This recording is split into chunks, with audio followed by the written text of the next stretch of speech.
Welcome guys to this Medieval 2 Total War Battle Replay. I am playing as the Byzantine Empire and my teammate over here is the Rhine King. He is playing as the Holy Roman Empire.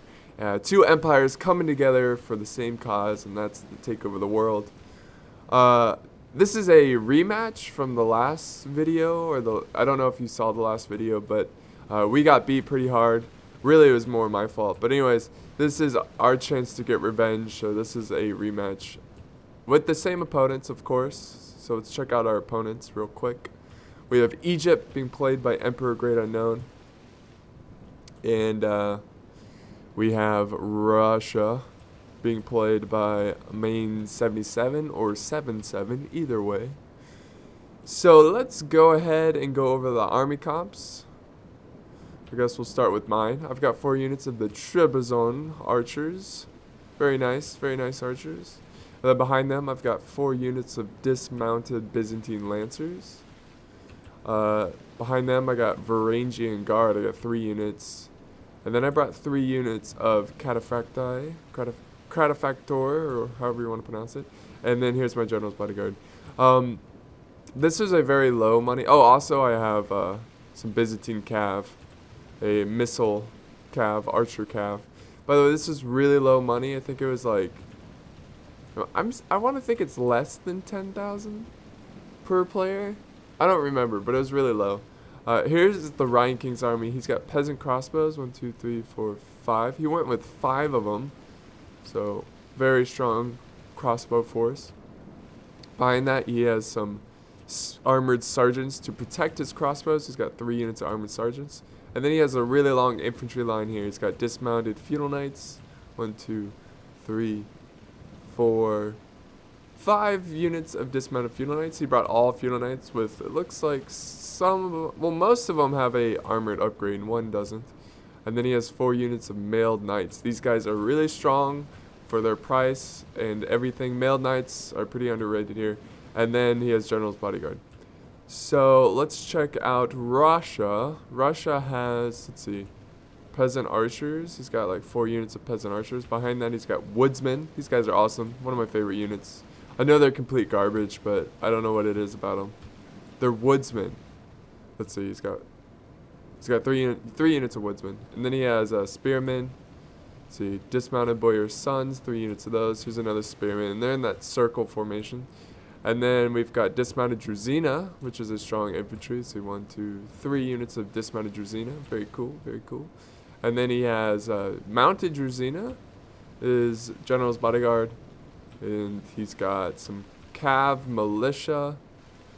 And he's got some Kazakhs, missile Cav. So let's check out Egypt, and we'll start this. Start this video. But let's see. He's got some Carwazinium Cav. He has some Desert Archers, 1, 2, 3 units of Desert Archers. He's got some Nubian Spearmen, dismounted Arab Cav, 2, 3 units of them. More Nubian Spearmen, and then he has some Kurdish Javs. He has 4 units of Nafatuns. This is like his main heart and soul of his army. There's another Kurdish Jav, yes. So he's got Jav and Nafatuns, so that's a very strong skirmishing force here. Then he has more of this fancy heavy cav here, the Charizium. I am mispronouncing it, but just bear with me. Let's see. So okay, and then he has some Mameluke archers, So he's got 1, 2, 3 units of that Charizinium. And then he has general's bodyguard here. So let's go ahead and play this. So I hope you are enjoying the weather here. It's nice and rainy and foggy, and you have no idea what's going on. No idea. No idea. So they were split again. They didn't like to really group up next to each other, which is fine. It's not necessarily a bad thing. It kind of just leaves this open middle ground open that you can flank around. But he's pushing forward, and so am I. So am I. Look at my mighty purple army. So we're going to put these Byzantine Lancers to the test.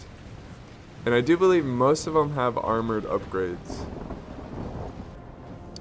So here I'm setting out my Cataphractor. I was going to try to get some kills on his archers because he doesn't have them protected. He rushed them up fairly quick. And my Trebizond archers are in range. Very nice.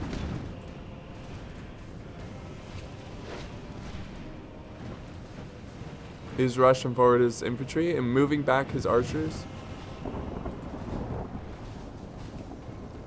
And he's pushing his cav way to his right flank, which would be my left flank.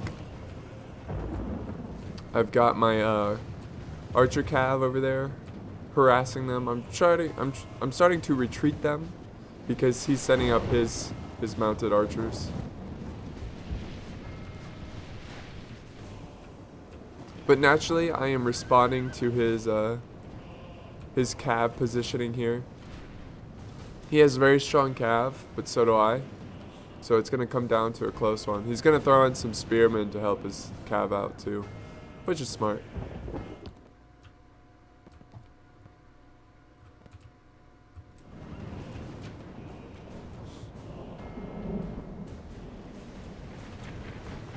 By the way, if you didn't notice, the game went silent there. There's nothing wrong with your computer, nor is there anything wrong with my recording. What happened is I turned speech to 0, and that's what happens whenever someone talks. Like, you know, the advisor, and he's like, "My lord, our army is under attack." Well, I muted that, so now when he talks, you hear nothing. So it's kind of weird, but I guess it's better than hearing the guy interrupt me all the time. But here he went for the sneaky attack on my archers, and I rushed up my infantry, and the cav is completely attacking the enemy. Both calves have charged in, and my cav is just doing work. His cav was just no match. His cav is no mas. I got my Varangian Guard. I got 1 unit Varangian Guard helping my guys out as well. Because I saw he did send in his Nubian Spearmen, but he didn't charge them in. So now I'm going after Nafatoons. I do not want these Nafatoons to get any bombs off. And I think his biggest problem here is he did a pretty good charge here. It got me a little bit off guard, but his Nafatoons are way too close, and my infantry can easily maneuver around and like so. I'm killing this Nafatoon unit, but my infantry will have no problem against his. I do have some routing, but again, that's just the Nafatoons, and these guys will return. And my cav is winning the fight as well, so it's looking good so far. I just have to hold on and make sure to kill those Nafatoons. There we go. Here's more routing of this Kurdish Javs. Okay, so he's trying to talk again, but I muted him.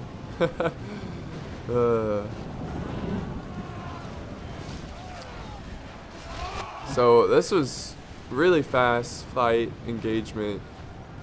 And his men just couldn't hold against my Byzantine Lancers at all. And now I'm going to push forward and take out his archers. I need to push forward and just kill all the returning units. And this battle's over in a matter of minutes.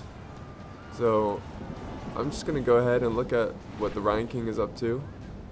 So Rhine King, it looks like this match is a little bit more even. I do think the Rhine King brought superior infantry just because Russia lacks solid infantry for late period, that is. But his peasant crossbows are getting harassed here by Druzina Cav. He's got his armored sergeants charging forward, and his feudal knights are holding the lines very bravely. Look at all the Russians. We do have some breaking here. These mailed knights are doing work. Ooh, general bodyguard right into the peasant archers. So let's check out my battle real quick. Yep, I'm still chasing down the enemy. This is actually not that bad of a strategy to... It's not really a strategy, but if you delay... say it's a 2v2 and your teammate over here is winning, which it doesn't look like Russia's winning over here. But say if he was, and you think Russia could beat the Holy Roman and then take on the Byzantine and beat them, try to delay them as long as possible with units to help give your teammate time to defeat their opponent and regroup. If you guys know what I'm talking about. A little 2v2 advice there. But yeah, look at these mailed knights. They're just going ham, going crazy. So very nice fight here, much closer than mine. Always more fun to watch a closer battle. If you look at the balance of power here, it's heavily in our favor, and it looks like we're going to come out on top. Here comes a glorious charge for honor from Russia. Actually a fairly decent charge. Here's his general.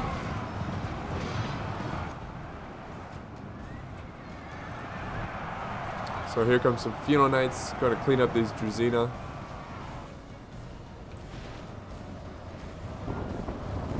Very nice, very nice. This pleases me. Yeah, so I defeated Egypt there. Yeah, I think the main problem Emperor Great Unknown did is that he didn't protect his Nefertunes well enough. I mean, it's hard because he needs to commit all the infantry he can. You know, to fight my infantry since his infantry is so weak. But I think if he was a little bit more patient with his cav, he used them more defensively, that would have been way better. He could have used his cav to defend his Nefertunes. But again, I'm not too familiar with Eastern factions. Oh, there goes the general. So I don't really know the best strategy, how to protect your Nefertunes or use them effectively. But I know he kind of sent them in a little bit too close, and then I can maneuver around his army and kill him like I did. But good game, guys. It was a lot of fun. We're now even. No, I don't keep track. But it was fun, and I hope you enjoyed this battle. It's fairly quick. Yeah, I think that's it. I don't know why it's still going on. There we go. I think that's it. There's still some resistance on the battlefield from very brave soldiers. Oh, here we go. We've got some Kazakh missile cav here.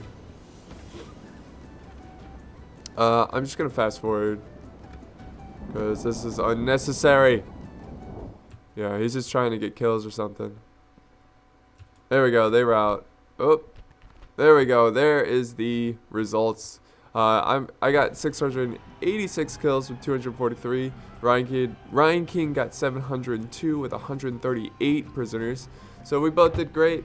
My main 77 got 772 kills. A lot of kills there, but sadly Emperor Great Unknown only getting 310. The thing about Nefertunes is they can change the tide of battle, but also if you can't use them effectively, it can really hurt as well. So it was great playing with you guys. I hope you enjoyed this video, and I'll see you next time.